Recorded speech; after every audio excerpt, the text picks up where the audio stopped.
Hello horse hummers, Cat Food McFly here.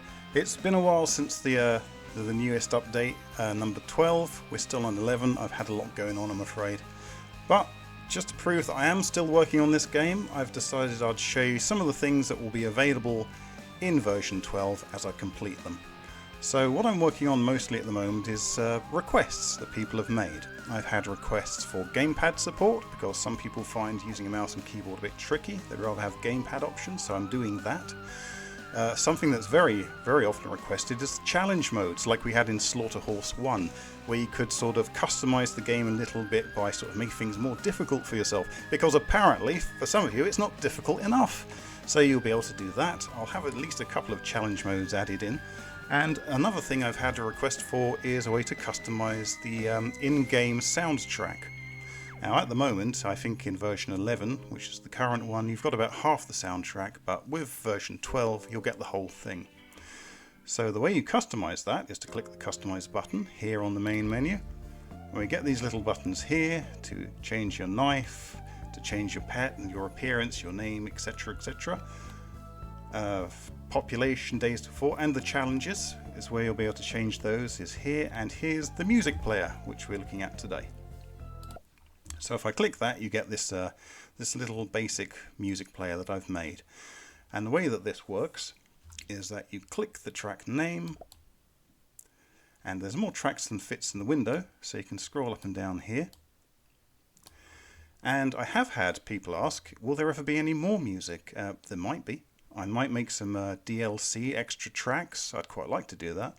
And if I do, then when you add to the DLC, all the new tracks will appear down there, past Requiem for the Mares. So as you can see, I've clicked Smile for the bee. It's green, which means it's the selected track. So if I press play, Smile for the bee starts up. So if I get tired of that, I can press stop, and it stops. Pretty basic.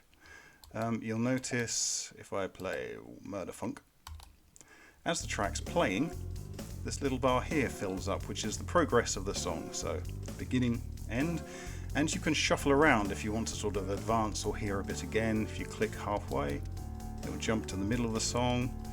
Let's get to the end there. Oh, I want to go back and hear that.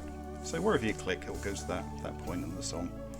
And if it gets right to the end, the whole thing just loops while it's playing. So you can, if you want, put it on loop, whack it up really loud and drive your parents insane. So let's stop for a moment.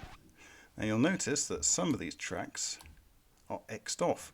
Now these tracks, which are red with the X, these won't play in-game. I've listened to these and I thought, oh, I don't really want to hear that when I'm playing Slaughterhorse 2. So let's say I've got tired of Then Disappear Forever. There's this button here, Remove from Playlist. Click that, and it goes. You get the X. It's green because it's the selected track, but if we come off that, you'll see it stays red. And if I change my mind, oh, actually, I've decided I do quite like Nobody Here But Us Ghosts. So again, press the button, takes the X off, and it goes white. And now that will play during the game again. So that's pretty basic, I think. So white tracks play, red tracks don't. And that's pretty much all there is to this. The only other thing to mention is this button here. If you click that, that will open up a browser window, and it'll take you to a page via DistroKid, which has links on it to all the places you can buy the soundtrack, like Apple Music or from Steam itself, or you can just open up a window of a streaming service. So if you have Spotify or YouTube Music, you can play the soundtrack from there. And that's pretty much all we have to say about that.